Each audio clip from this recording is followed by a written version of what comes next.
Olá, seja bem-vindo a mais um vídeo. No vídeo de hoje eu vou falar sobre a experiência que eu tive praticando jiu-jitsu, nos 10 treinos que eu fiz de jiu-jitsu. Foram as minhas experiências? Quais foram os meus aprendizados? Bem, só recomendo a prática do jiu-jitsu ou de uma maneira geral a prática da arte marcial, independentemente da idade. E já quero mostrar aqui o meu kimono. Esse é o meu kimono. Aqui, ó. Essa aqui é a calça. Não dá muito para ver porque a câmera está perto, mas essa aqui é a faixa. Quando eu comecei a praticar jiu-jitsu, eu comecei com uma faixa de judô que eu comprei no Mercado Livre. E isso aqui a minha sogra costurou para mim, para ficar um pouquinho parecido com a faixa de jiu-jitsu. Mas não é o ideal. Mas como estava mais barato, então eu peguei a de judô mesmo. E esse aqui é o kimono. Para o meu tamanho, né? Que eu não sou muito grande, kimono A1. Tá? Então ele está aqui. Está novinho ainda porque eu não treinei.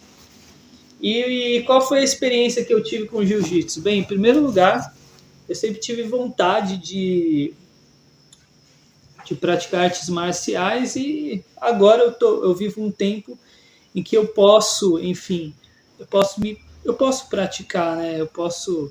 Tenho tempo, tenho disponibilidade para praticar. Em primeiro lugar, porque como não sou muito grande, sempre senti a necessidade de me desafiar e de estar preparado para me defender. Então essa é a primeira, vamos falar assim, seria a primeira razão. A segunda razão é porque eu gosto de desafios, né? Eu gosto de desafios. A terceira razão é porque foi algo que sempre eu tive vontade de fazer. Eu comecei fazendo karatê quando eu era bem novo, ali em Santo André, quando eu devia ter uns 5 anos de idade, 6 anos de idade, não vou me recordar. Quando eu fui para o exame de faixa, eu lembro que meus pais me tiraram, e aí depois da vida adulta, a vida me levou para outros caminhos e eu acabei, isso aí sempre foi uma coisa que ficou um pouco adormecida, né? Esse interesse pelas artes marciais. Isso é algo que me deixa bastante empolgado. E vamos lá, quais foram as experiências que eu tive no jiu-jitsu? Em primeiro lugar, a primeira experiência a sensação que eu tive é que realmente é um esporte muito intenso. Os treinos de jiu-jitsu são treinos muito intensos.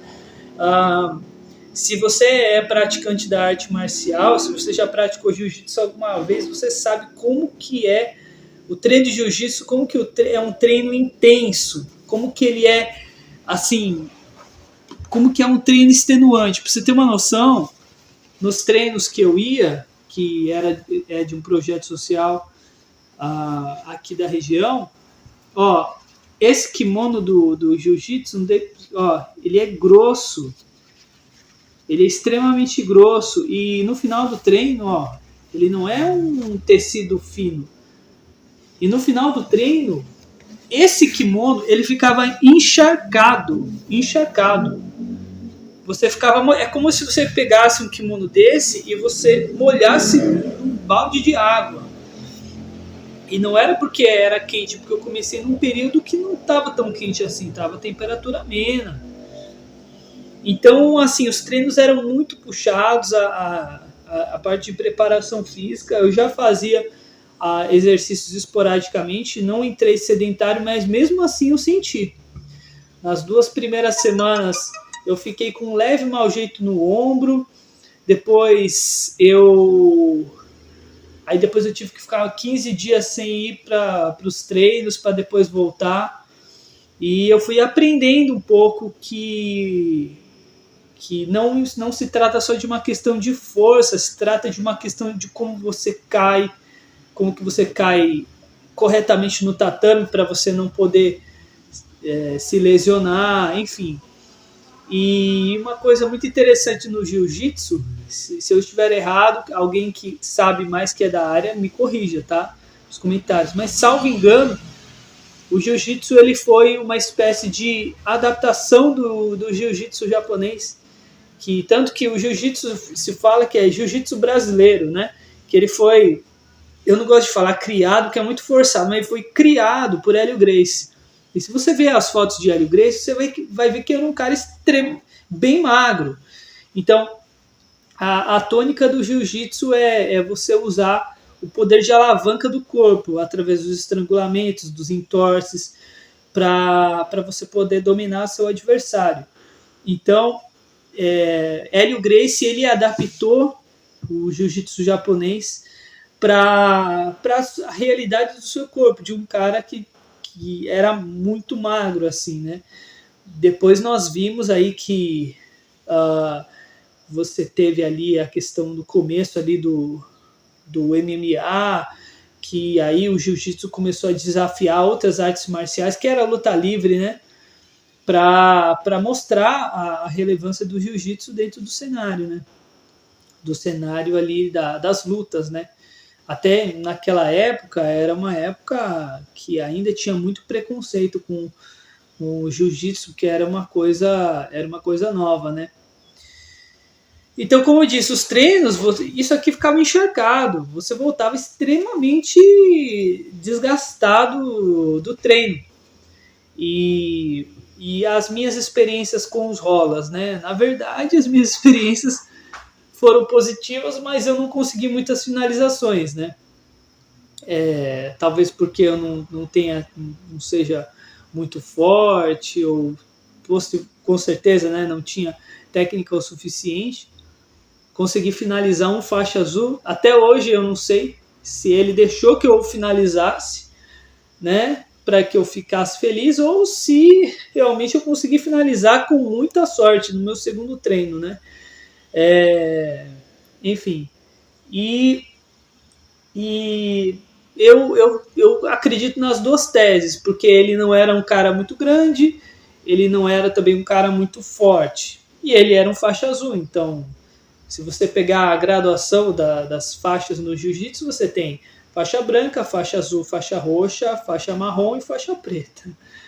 Então, se você pesquisar os vídeos aí na internet, você vai perceber que se o cara ele treinar com regularidade, até ele chegar na faixa preta, ele vai levar aí aproximadamente uns 8 anos aí para a faixa preta, de 8 a 10 anos na faixa preta, né? Então a média são, dizem aí, né? Não existe um consenso com relação a isso, mas são 2 anos por faixa, né? Então, dentro do cenário das artes marciais, esse sistema de divisão esse sistema de divisão de faixas é uma coisa que eu gosto bastante. Eu acho muito legal, porque isso acaba meio que incentivando o camarada a seguir em frente e saber em que nível que ele tá. Eu acho que isso aí ajuda.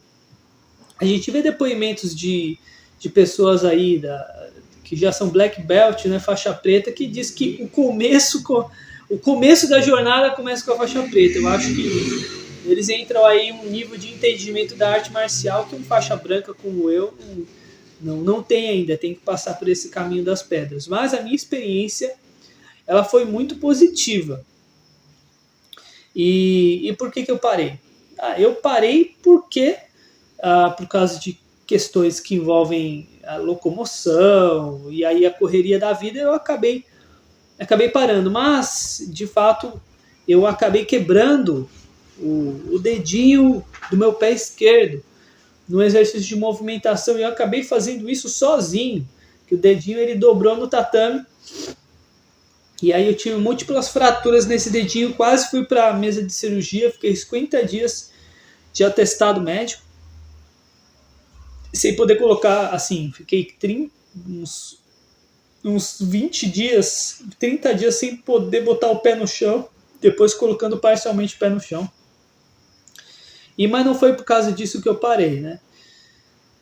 Pretendo voltar, mas agora eu estou num momento em que eu estou procurando ganhar mais peso, procurando ganhar mais força, procurando ganhar mais massa muscular e procurando ganhar mais flexibilidade e mobilidade, né?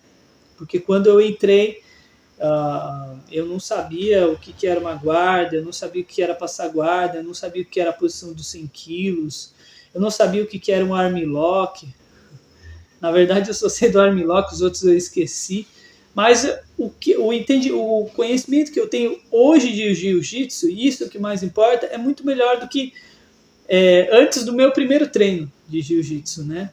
Sei, e o legal disso tudo é que no sistema de graduação de faixas, na arte marcial, você deve respeito aos mais graduados, e isso eu acho uma coisa muito legal, muito interessante nas artes marciais. Você pode ser um cara extremamente vivido, por exemplo, na sua vida, sei lá, um cara de 43 anos de idade, homem feito, mas você pega um menino de 25, faixa azul, faixa roxa, por exemplo, então você, hierarquicamente, vamos falar assim, né, você é inferior a ele, então você deve respeito a ele, você deve até como se fosse uma certa reverência a ele pelo caminho que ele trilhou na arte, né? E isso eu acho muito legal, um caráter bastante democrático. Ali no tatame você tem esse aspecto bastante democrático, né? A gente percebe muito disso, né? Da questão do respeito e tudo mais.